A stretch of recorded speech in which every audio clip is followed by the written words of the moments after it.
Today, AI is a scary thing. Absolutely. It's very, very interesting from a technical advancement point of view.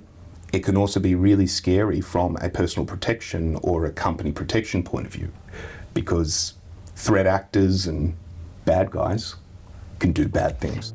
Welcome back to another informative episode of Inspiring Design, featuring some of the best minds speaking about the latest emerging technologies.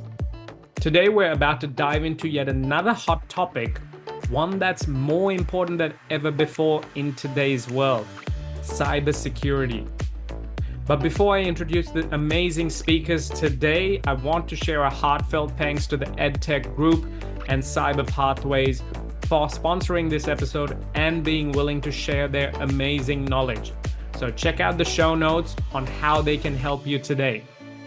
So first up, I have here with me Brendan Newell, General Manager of Cyber Pathways.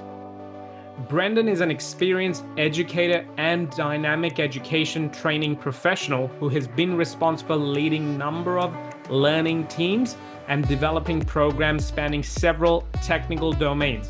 Some of them include electrical engineering, computing, integrated logistics, battle space management, and program management.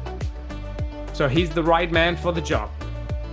Also, huge thanks to Brisbane Grammar School for allowing us to film this episode in their state-of-the-art STEAM precinct that you can see here. An amazing example of modern education. So without further ado, let's get straight into it. Brendan, welcome to Inspiring Design. So before we get into it, one of the things I always want to know is the speaker's background. The listeners want to know what your background is, your story, where you come from. So tell us your story.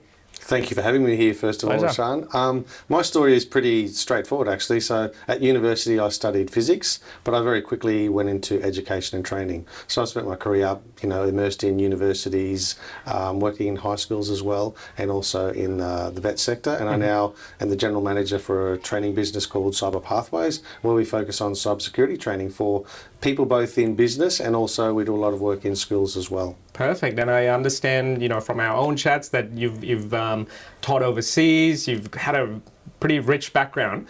Tell us a little bit about the education context. And you were a teacher back then as well?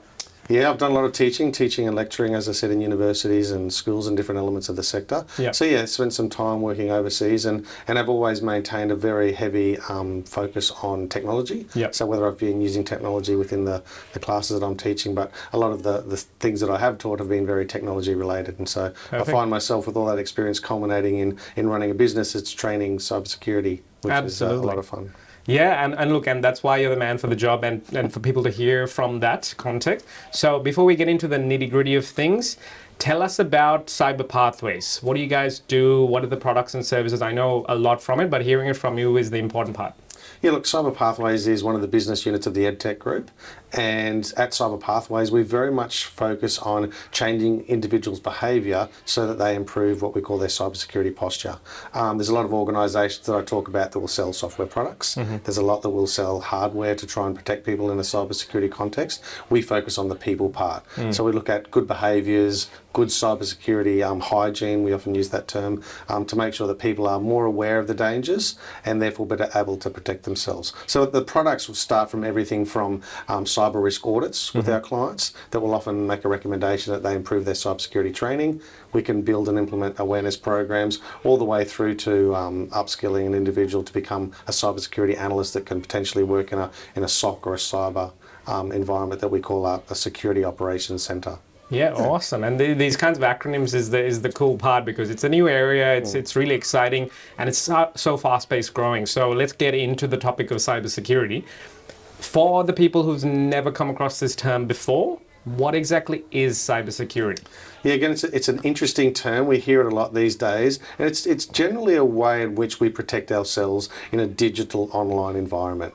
So anything we can do to protect whether it's identity, or we have another acronym for you, PII, which is personally identifiable information. Yep. So any way that we can protect that information. At Cyber Pathways, we know that most cyber attacks are actually the result of human error. Yep. So 92% of attacks will be the result of someone making a mistake, and whether that's leaving leaving a password on a post-it note stuck to their monitor, or whether it's them divulging it to someone else in a social engineering type context. Yeah. We focus on those behavioural elements because we know that if we change humans' behaviours, we improve the cybersecurity posture of an organisation. Yeah, yeah, and that's one of the most toughest things to teach. Yeah. So how do you actually manage that? What's the starting point almost? It's tricky, right? Because we're humans and humans are lazy. So we do lots of lazy things like we use the same password in every different account that we've got. Yes. In a digital age, lots of us have hundreds of accounts. Yep. And I spend a lot of time raising the awareness of people. So we do everything from having a look at people's phones and devices that they use because they're often unaware of the dangers associated with these devices. Right. And we talk about what are the latest threats and how do we raise people's awareness and attention to what those threats look like, and then what do I do if that type of attack is something that I'm experiencing at a particular time. Yeah, interesting. So how do you actually, like, I think all of us have been guilty at one point in our life where we put 1, 2, 3, 4, 5 as our password. Yep. So talking about passwords a little bit, what are your thought processes? Are there any tips and tricks that people should follow, just as a high level? Yeah, look, there's a few things, and I always start from the perspective of understanding why. So, I mean, we always hear these days a passphrase is better than a password. So once you increase the number of characters and using different characters, letters, numbers, special characters, you increase the mathematical complexity of cracking a password.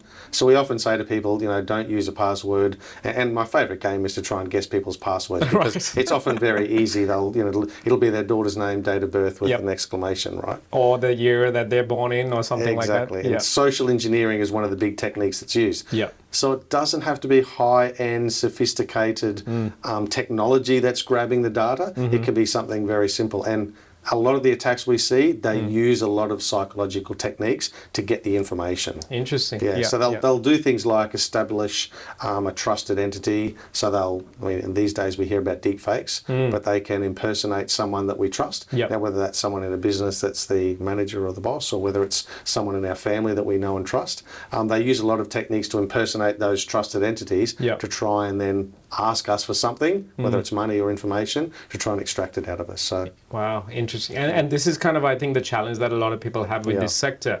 We're almost used to now being hacked or having our information out in the world, and we can't do anything about it. What are your thoughts and tips and tricks that people can even follow if they've been part of a major hack? In 2024, prior to a few years ago, we've had this kind of context happen to big organizations. What are your thoughts on that? Yeah, there's lots of tips and tricks that we recommend these days to people. Going back to the password idea, don't use the same password. Of course. We encourage people to change them regularly. Yes. And again, these things are often contrary to how we want to operate as a human. I want to try and have to remember as few passwords as possible, right? So I just keep reusing the same one. Yeah. We encourage people not to do that. On that point of passphrases that I talked about before, using a phrase is often easy to remember. I've got a story where I met a policeman once and I was telling him what we do at Cyber Pathways, and he said, I don't really get it. And I said, well, use a phrase as opposed to a specific word. And he said, I like watching movies. And I said, perfect. So you could use a line from a movie as your passphrase. Yeah, so he'll remember it. And it's something that's easy to remember, but again, bringing in that complexity, that more characters, and if we've got words, those more characters are easy to remember than trying to remember the specific letters one by one. Yeah. So passphrase is great. Another big tip is the password manager. So using password managers to store your multiple passwords. They can create secure passwords for you as well. And then you have a master password that, if not remembered, there's no other way to recover the password. So there's different measures in place there. So there are a few of the little things, and we know a lot of the whys, but I like to try and explain some of the, you do these things and understanding that underlying meaning, that's really going to help people remember that's really important, I need to do that. 100%. And I think these kinds of conversations is very important, hearing from professionals such as yourself. Then that awareness starts to build even in the general public. Agreed, and these practices, fall through. So talking specifically more cybersecurity, it's known as one of the leading emerging technologies in the world. But to bring cybersecurity into play, there are other technologies that form and work in the background of that. And you already mentioned AI. It's been a big issue, and sometimes the potential is also amazing. What are some of the key technologies working in the background in the world of cybersecurity? So when we talk about AI and its relationship to cybersecurity, AI fits in a number of different places. Number one, we've talked about a lot of language, artificial intelligence tools that are out there. That's going to enable hackers to architect attacks better. They're going to be more articulate. They're going to be more convincing. Yep. It's really interesting. There's an absolute plethora of different techniques that are being used these days. I mean, to the point where I'm even hearing lately, people are seeing that there are spam or attacks that are coming to them in an email form that look like they're an attack, Yep. and they're done to look like a fake email on purpose. Interesting. And at the bottom there's a really big red button that says unsubscribe, and people think, oh, I know this. Wow. This is an attack, and I know what it looks like because I've got all these key flags that we often talk about. Reverse psychology. And so you click on the unsubscribe, and the package is deployed that way. Wow. So it's all about awareness. It's all about a mindset and being very wary of all of these different elements and following through the appropriate response techniques. Yep, 100%. It's fascinating. And I'm assuming big data has a big play in this as well, because a lot of people use huge organizations and platforms such as, the Meta platforms and TikTok and whatnot. How does that relate with cybersecurity context and our data being out in the world? So I always use the jigsaw puzzle analogy. It's not necessarily the release of a piece of data from one entity. It's the release of the data about you from that one entity and all of the others that could be stitched again to create a portfolio about you. Now, once someone's got all those pieces of the puzzle, it's a lot easier to impersonate you online, from having your date of birth, your address, your driver's license. Yep. All those bits of information go together to form that bigger picture of you and Yep. make it easy for them to impersonate. So how do we combat that? We change a bunch of stuff that we can change, like passwords, and we try and protect most of those bits of information. Yep. We saw in recent attacks where driver's licenses were leaked. New driver's licenses were issued by governments, because once that piece of the puzzle is out there, that's going to help the attackers make that big picture. Absolutely. It's scary stuff almost, Yes. like when you think about it, and an everyday person almost don't have the time to even think and action these types of things. So awesome work. And so when you're looking at future careers of this kind of career pathway and the skill sets required, in your opinion, what are the main skills that you look for a successful cybersecurity expert? So I think this is an interesting question, because it's a moment in time question. There's students at the moment we're encouraging that one of the big pushes is that awareness piece. So what we've been talking about, there's a very big need for individuals wanting to get into cybersecurity to have the ability to raise awareness.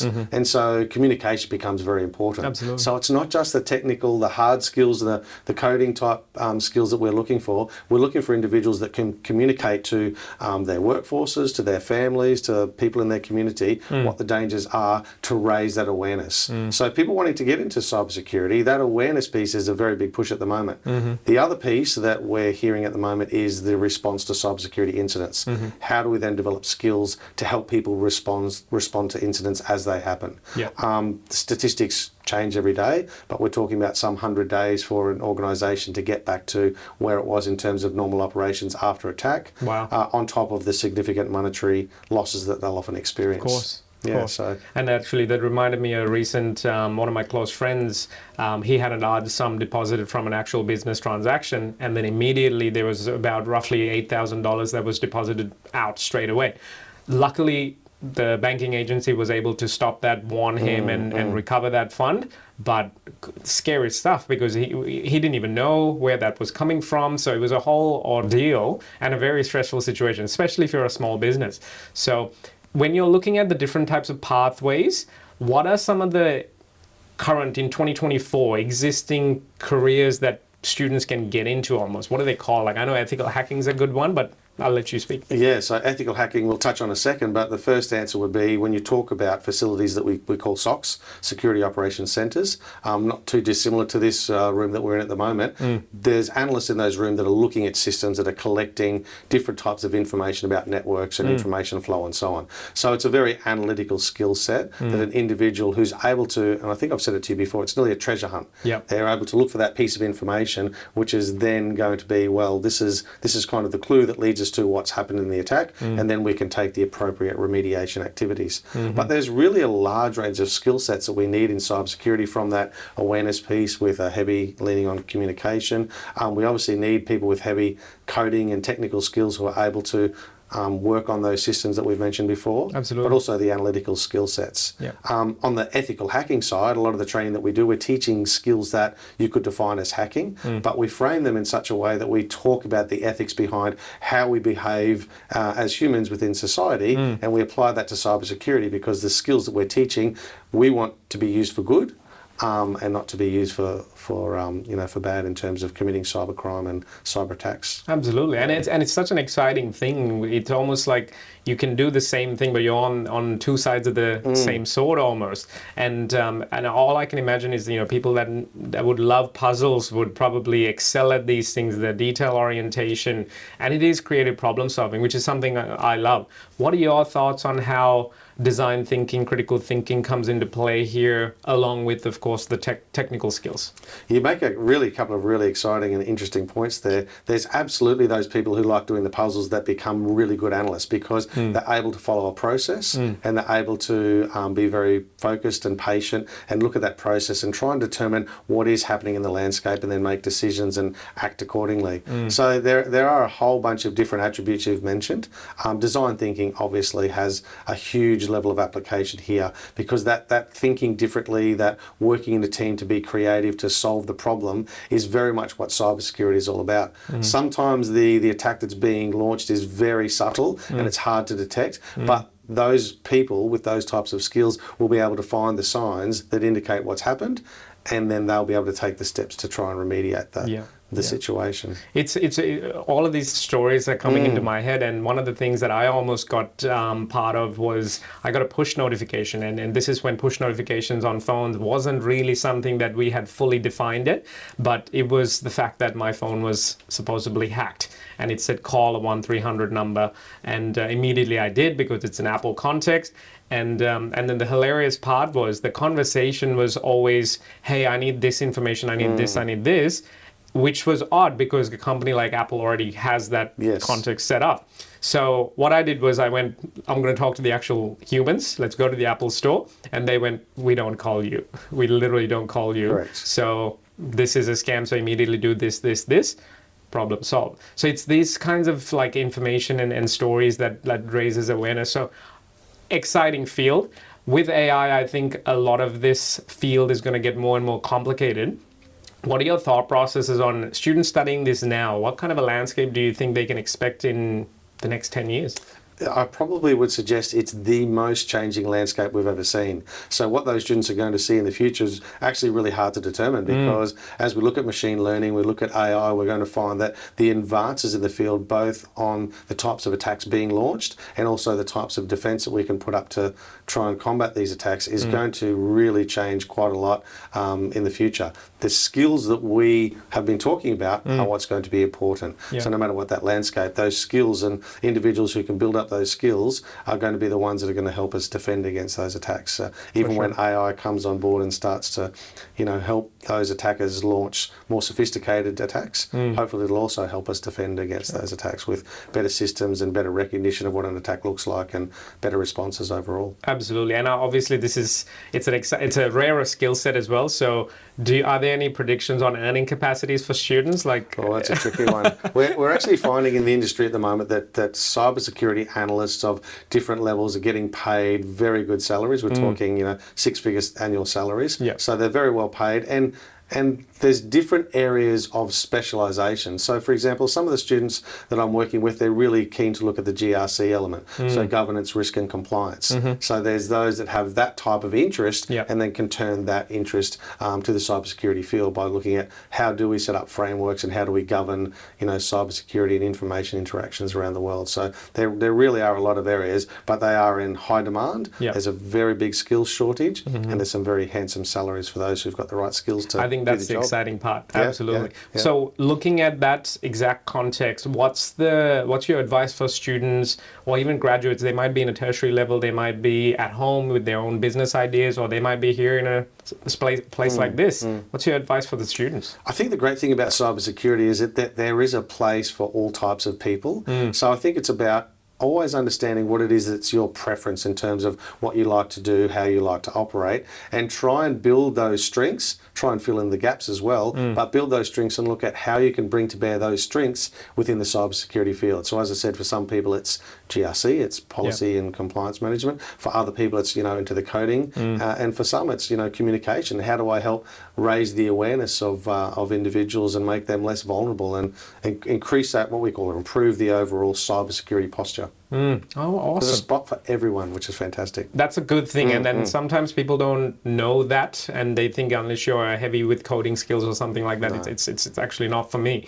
So good to know. And hopefully the listeners and the teachers can actually pass that information on to the exciting future. So on that note, there's a whole array of words that come in the world of cybersecurity. One of the things that I really want to know is, what are some definitions? And if you don't mind, I'll throw some questions at you. Yeah, go for it. Let's test it. What's a phishing email? So a phishing attack is interesting. I mean, I quite like the definitions of things. So I'll look up all of these things. So phishing is spelt with an FH. Correct. I'm sorry. It's with a PH, not Yes. an FH. Yeah. That's good. You said correct, so you weren't even listening to me. I'm not the cyber expert. So the PH comes from phone. Right. So we used to be getting scams that were coming through on See. telephones. Yep. And we know the term phishing is to go fishing to try and put some bait out and see if we can hook someone. Yep. So they combined them when these attacks were first happening on phones, Yep. to call them phishing attacks. So a phishing Right. attack is someone trying to get information out, and they'll often use a net, as you do in fishing, to try and catch as many fish as you possibly can. There's different variations of that these days. We'll talk about spear phishing. So spear phishing, a spear phishing attack, is when there's a specific target that someone's looking Wow. at. So it might be a specific organisation. So they might, for example, try and impersonate the CEO to try and target the employees of a specific business. So that would be a spear phishing attack. So there's different variations of that of that term. No, fair enough. And then what exactly is a malware? So mal is, again, I love these definitions. Mal is taken from the word malicious, and ware from the word software. So malicious software is condensed down into malware. And it's just some dangerous software that is either tried to be deployed on your computer either via an email or a USB or some type of method where someone's trying to get some software and put it on your computer to do some malicious things, and that might be just to take your information, track what it is that you're doing, but still some information about your habits, your behaviours, and things that might be able to make you vulnerable to those attackers.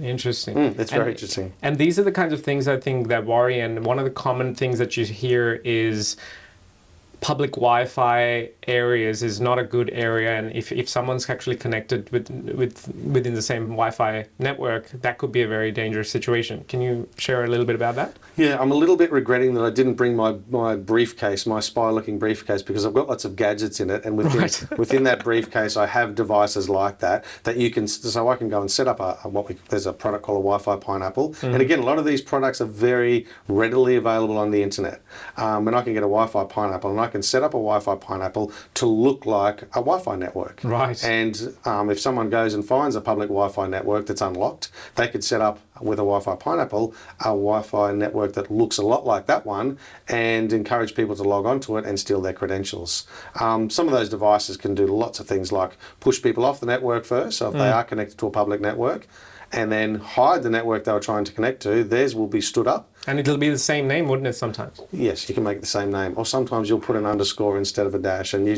make subtle changes to make it look exactly like the real thing. So we encourage you not to connect to unsecured networks for that very reason. And I often, as I said, with my gadgets, show people how easy it is to try and really make them aware of, being a bit more safe in that regard. For sure. USB is the same thing, right? Don't put a USB from an unknown source. I mean, we have done USB drops for different clients to see who in their workforce will pick it up and put it in their computer, and the numbers are surprisingly high.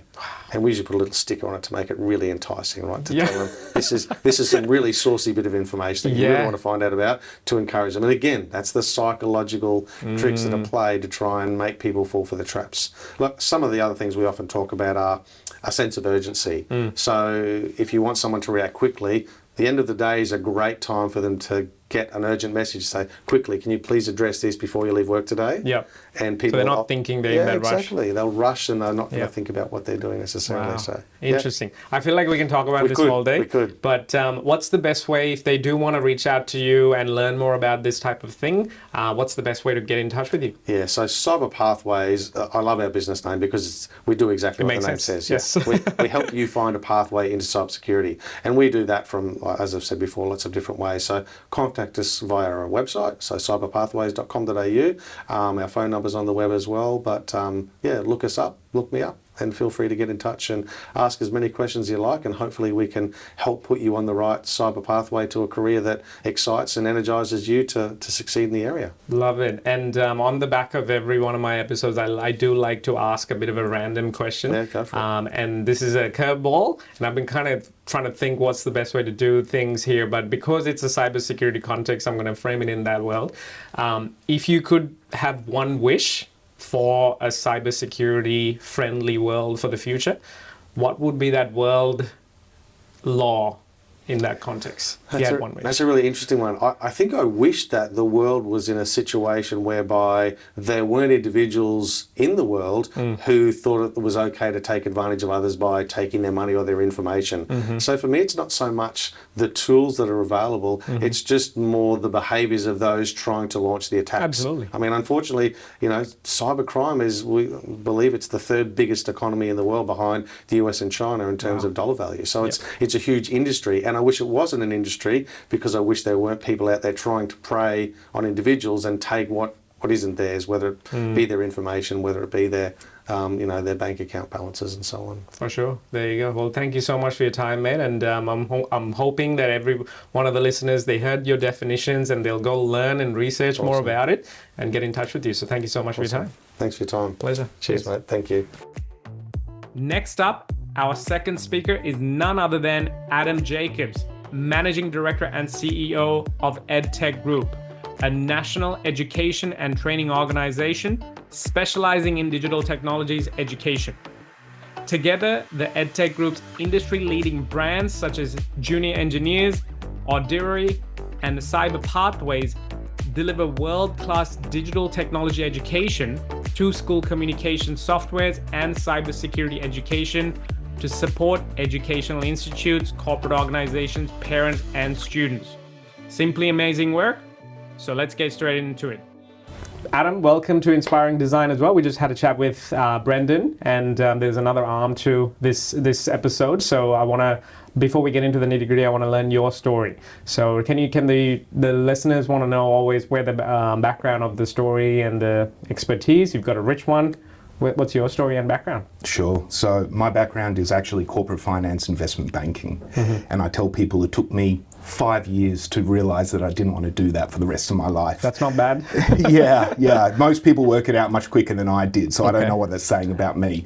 But, spent 5 years in corporate finance, investment banking, and gave me a skill set which I'll have for the rest of my life. Yeah. But after I left corporate finance, I got into the business of education. Yeah, cool. And I've been in the business of education since. Perfect. So I joined a relatively unknown registered training organisation, an RTO. It focused on health and wellness. And so we grew the business from a relatively unknown RTO to the largest health and wellness RTO in Australia. Did that for 8 years. I was a CEO for the last 3 years. It was a fun journey, but then it was my time to do something for myself. Absolutely. So I got introduced to my business partner, with whom I'm still business partners, who was running a fledgling business. And that fledgling business was called Junior Engineers.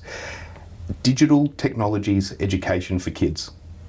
Perfect. Brilliant platform idea ready to be commercialized. Yep. So Junior Engineers has evolved into the EdTech Group. It remains as a subsidiary in the EdTech Group. And the EdTech Group is now a national education and training business specializing in digital technologies education. Love it. And that was going to be my next question. What exactly do you do at the EdTech Group? So working with schools is your bread and butter. Do you work with the industry as well? So the EdTech Group has a number of different verticals within it. And the way that we describe the verticals is really the product suite. So EdTech Group National Education and Training, focusing specifically on digital technologies education. So what does that mean? Coding, robotics, app development, design thinking, entrepreneurship, cybersecurity. Yep. So one of the verticals, junior engineers, mostly focuses on schools. Perfect. We support schools by providing online as well as in-person resources to either support teachers in the delivery of the digital technologies curriculum or to offer kids and parents co-curricular activities in STEM. Yep. Cyber Pathways, however, which is another vertical, as the name would suggest, it's cybersecurity education, primarily focuses on corporate organisations. Perfect. There you go. And it's, I think, one of the most exciting things, and speaking with Brendan as well, this whole world of cybersecurity, there's so many moving parts to it. There are so many elements bringing together this fast, really rapid growing world that people don't always understand. So before we get into the nitty gritty, what's your definition, or how would you explain cybersecurity? Cybersecurity is the ability for an individual or an organisation to elevate the level of protection they have online. Cybersecurity is a spectrum, but everyone can have some sort of understanding of cybersecurity, regardless of whether you have zero exposure to the cybersecurity field, whether you're at any level in an organisation, child, parent, teacher, corporate employee, it doesn't matter. Everyone should have some understanding of cybersecurity and the importance of it. Yep, perfect. And one of the things that I always like to learn about whenever it's a new topic is it helps us to know where we want to go when we know where we're coming from. So looking back, when you're looking at the world of cybersecurity, what did it look like, let's say, in the last decade, maybe 20 years ago? Did it even exist? What did that look like then? I mean, the thing about technology is it's changing so quickly.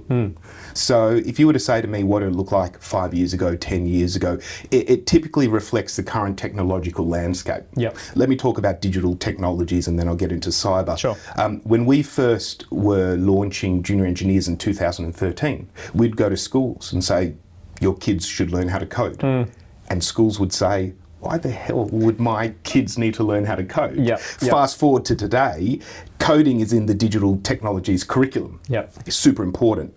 Cybersecurity is starting to get into the digital technologies curriculum. So, you know, where was it? I think, you know, cybersecurity has always existed. The problem is, with technology evolving, the risks are constantly increasing. There are new ways, smarter ways to defraud, to attack, to cause cyber damage. And really, I feel like only now individuals and corporate organisations are starting to understand not only the impact of these potential threats, but also the impact of not undertaking some form of education to either protect themselves or the organisation or school in which they work or operate.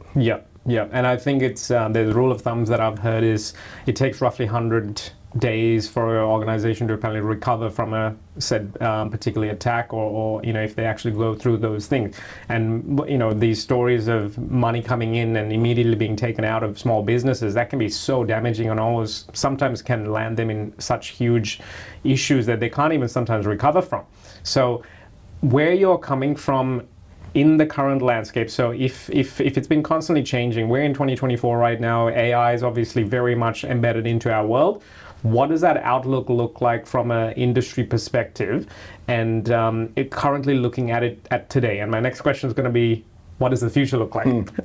I mean, if I had that crystal ball, I'd probably be sitting in a very different position, to be able to forecast the future.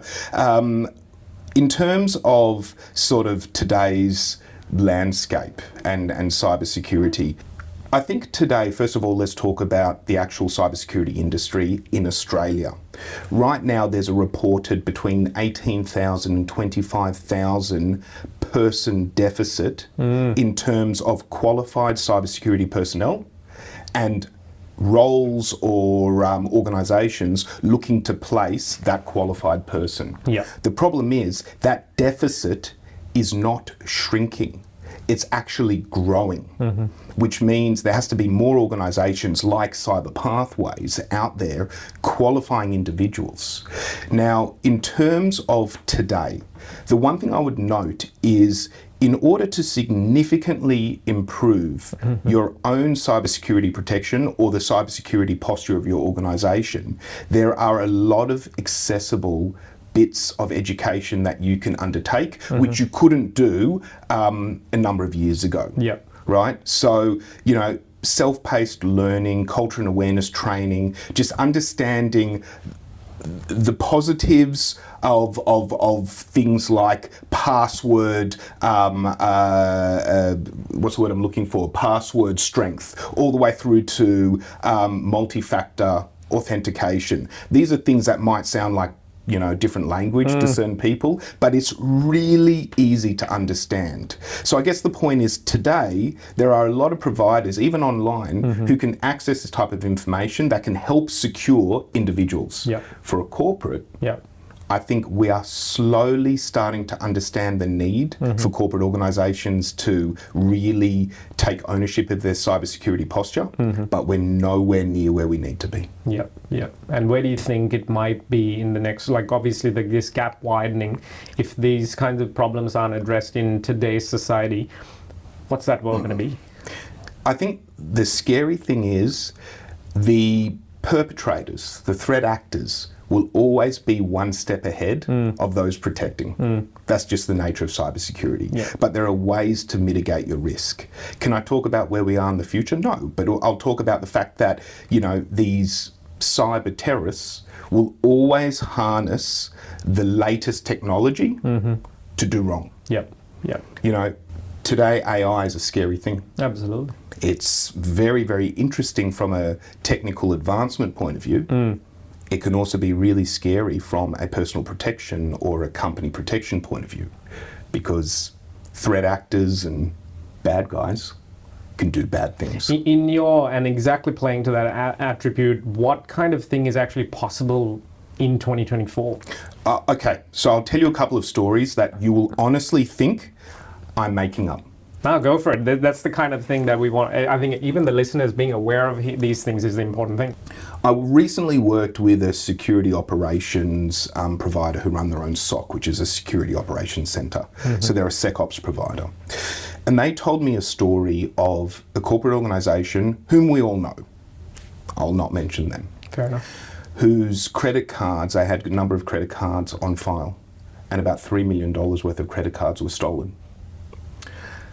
That's not the scary part. I mean, that is scary. The scary part is how the hackers access that information. They found a link in the network between the network operating the elevators and then where the credit cards were kept. So essentially they came through the elevators to get that information. That's 2024. Because of the facilities management being synced up with the digital information. Wow. Yeah, just how it was structured. So there was obviously some form of connection, and you know, you don't need to explain this using sophisticated technology. There was some form of link where somehow the hackers were able to link the two, but they came in through literally the elevator shaft digitally. Wow. And they stole that information. And another one that I'll tell you is, we deal with a lot of corporate organisations, one of whom unfortunately got hacked. And they went to law enforcement. I don't know if I should tell this. I'm not releasing names or anything like that. Fair enough. But I'm releasing some advice, right? And the advice was this from our law enforcement. We know these hackers. If they say they'll release your information because you don't pay, they will. But on the flip side, if you pay, they won't release your information, and it's likely to cost you far less paying the ransom than it is trying to deal with the damage after the fact. That is our law enforcement giving that information, because the reality is they can't catch these guys. Can I ask what kind of a ransom amount it was, like just to get frame of Hundreds mind? of thousands. Wow. Yeah. So, and I mean, that's small, right? It can be millions. True. It Yeah. can be millions. But They must be doing that on a high frequency to many, many people. there are organizations around the world that have board of directors, personnel. They're structured like a corporate organization, but their sole purpose is cyber attacks. Wow. Some of them are state sponsored as Yeah. well. Yeah. So look, I'm not trying to form a a dismal view of the world and to say it's all doom and gloom. Not the case. But a lot of things that people thought, for example, it can't happen to me. No, it can. Absolutely. It can happen to you regardless of your financial position, regardless of your role in an organization, regardless of the size of your business. Yep. But there are ways to mitigate the risks. Right, valuable advice, I think, and this is the important thing of understanding and being aware of hearing these stories does, even though it might be doom and gloom, it's very real things that exist in the world today. So knowing where these things can go, how they can actually work hand in hand, what are some of the skill sets that you look for future professionals in cybersecurity? The ability to learn. A lot of these people are self-taught. You know, we were recently working or consulting with the Australian Federal Police. And they said something super interesting. They said they want to work with us to capture students who are in high school. Because you've got two ways you can go. These students are self-taught. They are completely immersed in the world of cyber. And if you harness their skill set, they can do really good things. Yeah, But if you don't capture them early, flip side. it can completely go the wrong way, especially if they get the taste of, you know what, I can actually do this, which results in some sort of financial outcome, which results in some sort of kudos, Yep. you know. But what I've said there is really, if you're asking about the skill sets, ability to learn, a real interest in the field, a dedication. And they are digital natives as well. Okay, that's right. So And it feels normal. You know, I've got an 18-month-old who can now pick up my phone and navigate through it. I mean, that's scary. Yeah. And we try to have not that much, you know, phone time with my daughter, but digital natives, like, you know, what these young kids can do, it's really impressive, scary and impressive. And it's our job as the adults to harness that and facilitate the right pathways for them. Yeah, yeah. And look, and on the interest of time, I would love to keep continuing to talk about this topic. It's something that I feel like could fill the whole day. What's your advice for students and graduates, or, you know, in that young age, currently in that digital natives context? What's your advice for them if this is of something interest to them? Do some research on the providers out there. There's a lot of, you know, accessible information about providers who are reputable. Yeah. Make sure if you're going to do a qualification that it has some sort of hands-on learning component. So what I mean by that is has a cyber range built into the qualification, which is live fire exercises in a simulated environment. The best thing you can do is have as much hands-on learning over just theory to get you industry ready. Perfect. And what's your advice for industries currently looking at this landscape? As in corporate organizations? Yeah. Invest in cybersecurity protection. And that is at every level of the organization. Make sure every staff member, regardless of their position, whether they are a janitor, whether they're admin, whether they're in the C-suite, every single one of them should do some form of culture and awareness training. Just not knowing is one of the biggest threats, right? All the way through to, you know, part of maintaining your cybersecurity insurance is showing the insurers that you are doing ongoing training for your staff. Don't let that fall by the wayside, because if you get hit, they will call you out on it and you won't be insured. Invest in cybersecurity, be a leader in your business in that.